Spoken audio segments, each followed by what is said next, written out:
Anthem biosciences ये IPO खुला है बाजार में और हमारी राय बेहद साफ है, अच्छी खासी लिस्टिंग है और लॉन्ग टर्म दोनों के लिए इस आईपीओ में पैसा लगाना चाहिए आपको। अगर आप इन्वेस्टर हैं तो कम से कम 2-3 साल के नजरिए से इस आईपीओ को अपने पोर्टफोलियो में रखें और फार्मा इन्वेस्टर हैं तो आपके कोर फार्मा पोर्टफोलियो का हिस्सा होना चाहिए ये आईपीओ।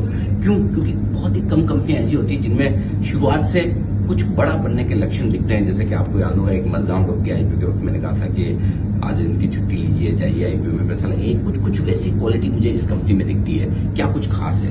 प्रमोटर्स बहुत दमदार है, अनुभवी है, एक्सपीरियंस है, प्रोफेशनल है। बायोकॉन से निकलकर उन्होंने 20 साल पहले इस कंपनी की शुरुआत की थी।